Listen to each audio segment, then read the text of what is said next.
Hello students, in today's class we are going to discuss a new poem which is After Blenheim, written by Robert Southey. In today's session we are going to cover introduction of the poem, signpost, theme, and then after we will have original text. So without any delay, let us begin the class. See, introduction is given on your screen, students, as just wait. Okay. Robert Southey was an English romantic poet. He was poet laureate of his time. He wrote this poem in 1796 about a battle that took place in Blenheim, a village in southern Germany in 1704. So here we're talking about Robert Southey, who was an English romantic poet and also he had been poet laureate of his time. He wrote this poem in the year 1796 and that was about a battle which took place in Blenheim. Blenheim is a village in southern Germany in 1704. See, this poem is an anti-war poem that sharply criticizes the destruction and death caused by war. Clear? So it is an anti-war poem which sharply criticizes the destruction and death which is caused by war. Okay. Here the poet uses the simple narrative of grandfather explaining to his two grandchildren his own suffering and the suffering of many others like him who were victims of the battle. So here we will have the conversation between grandfather and grandchildren. He narrates them, the grandchildren. He narrates them that how his father and many other people who have been suffered in the war. So that he tells the story of all these people. So grandfather cannot give any good reason. Yeah. Grandfather cannot give any good reason for war and can only repeat that it was a famous victory. So here with this line we can say that here the grandfather cannot give what was the purpose or the reason of war, why they both the country were fighting for each other. He could not give the reason, but he could only say, he just repeat the line that it was a famous victory. Obviously this line was the propaganda that was indoctrinated the common people. The poet wants to emphasize through the repetition of this line that wars are senseless, futile, and evil, that in war there are no real winners. So here you can clearly say that the poet want to emphasize with the repetition of these lines that the wars are senseless, futile, and evil, and in war there is no real winners. Okay, so there is no real winners. Why? Because it is an anti-war poem. Writer just wanted to focus that what are the distractions by war. Clear? So we will have signpost now. It is a summer evening and old Caspar, the grandfather's name was old Caspar, is sitting before his cottage door. Next point, Caspar grandson Peter King. So Peter King was the grandson of Caspar. This is coming towards him rolling something large and round. Caspar tells him that it is a skull of a man who died in the war. So his grandson, whose name was Peter King, he brought a skull who was somewhere roll and large in size. He explained that he had brought a skull of a man who had died in the war. Clear? Now Caspar finds many such skulls while he plows the field. Both Peterkin and Wilhelmine, Wilhelmine is the daughter, okay, granddaughter of Caspar, question their grandfather about the purpose of war. So here Caspar tells the children that the English defeated the French, okay. English defeated the French. It was the battle between England and France, okay. Caspar does not know why English and the French fought, but he only knows that it was a famous victory, as I explained you. As a result of war, Caspar's father's house was burnt, which made them homeless. The victory of England led to the death of many pregnant women and newborn babies. At is the case with every war. So the war does not see that who are women, who are newborn baby, who are animal, and who are anything. So it is same for everybody, everything. Clear? So Casper tells that the children that thousands of dead bodies lay rotten in the sun. The Duke and the Prince again are praised, but Wilhelmine finds it a wicked thing. So they are innocent, and they found that they what are the things that has been done, that is somewhere wicked. In last, Peterkin asks what good came out of war, but all Caspar could tell that it was a famous victory. So that was all about signpost. We will have theme. So first of all, we can see the theme: a man's cruelty to men. Okay, the first theme is man's cruelty to man. See, the poem is a sketching commentary on man's cruelty to man. War, as seen in this poem, represents worst state of humans' behavior.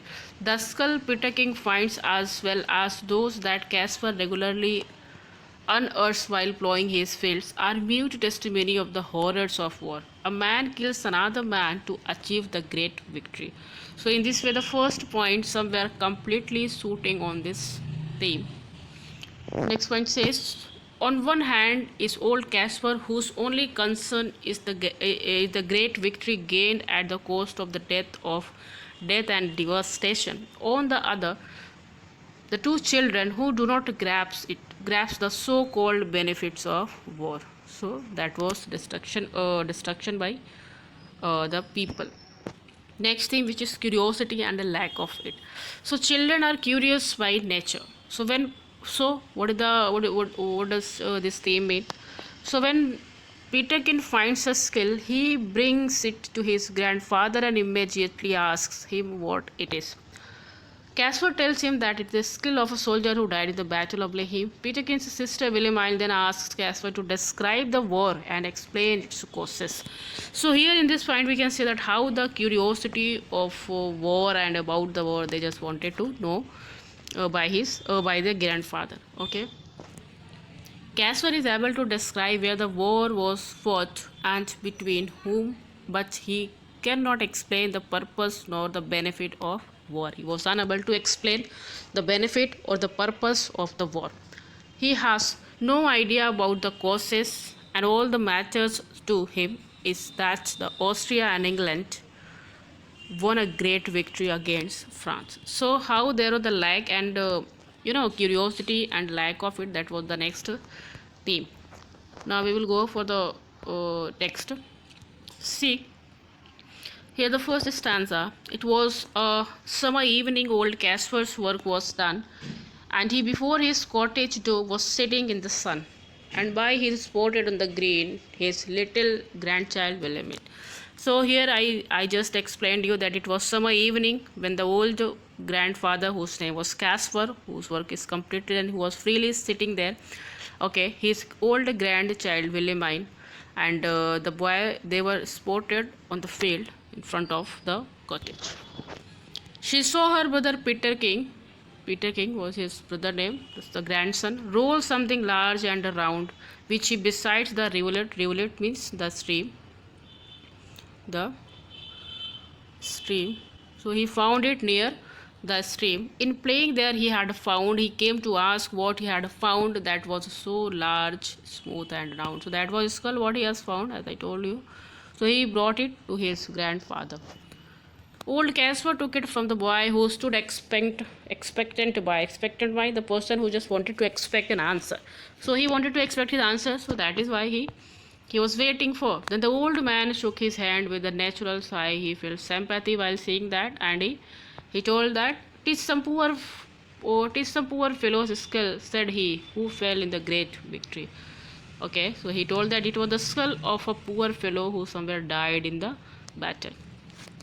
I find them in the garden, for there's many here about, and often when I go to plow, the plowshare turns them out. So whenever I go to garden, I plow it, whatever turns, the plowshare turns. A number of skulls what I found in my garden. For how many? Thousands of men, said he, who were slain in the great victory. So these are the skulls of the thousands of people who were slain in this great victory. Now, next stanza. Now tell us what it was all about, young Peter King, he cries, and little Wilhelmine looks up with wonder waiting eyes. Now tell us all about the war and what they fought each other for. So here in this stanza they were asking about the purpose of war, what was the aim of war, so that they both were fighting for. See, he only explained that it was English. Okay, he only explained that it was English who put the French route. Means the England brutality defeated France, but what they fought for each other, I could not well make out. He was unable to give the reason why the both country was fighting for. But everybody said that it was a great and famous victory. Again, he is saying, my father lived at Blenheim then. You little steamed hard by. They burnt his dwelling. Dwelling means where they were living, to the ground. So, and he was forced to fly. Okay. So with his wife and a child he fled, means the father of the grandfather. Okay, nor had he where to rest, nor rest, he said. So there were no house, and his father with the family had to leave that place. Anyhow, he had to fled with his wife and here the child. The child is of course the grandfather. Again he's talking about with fire and sword the country around was wasted far and wide, and many childing mother means the pregnant woman. Okay, newborn baby died, so they died with their newborn baby. But things like that, must be that it was a famous victory.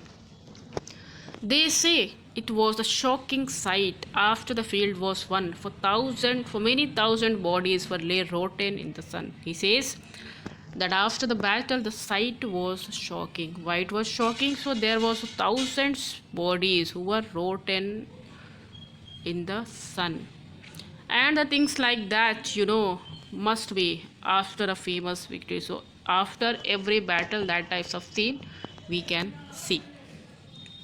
Great praise for Duke of Marlborough won, and our good Prince Eugene. Why it was a big thing? Why it was a big thing, said little Wilhelmine. Nay, nay, my little child, quoth he, it was a face. So he's saying that everybody is praising Duke Marlborough and Prince Eugene. But what is the things what they have both have done? That is a big thing. No need of doing war, because what is the result? Result is somewhere picked. So he denied the girl not to say like that. He only glorified that it was a famous victory. Here in the last stanza, and everybody praised the Duke, who this great fight did win. But what good came of it at last? Quoth little Peter King. So now the son also asked, what good came out of the war? And why that I cannot tell, he said, but it was a famous victory. So they thought that there was there was no result. The result was what? So it was zero. People only died. There was destruction everywhere. So in this way we have completed in today's video introduction, signpost, theme and text. So I hope students that the class is somewhere understood by you all. So in the next class we shall have the next poem, television. Till that time, thank you so much and have a nice day.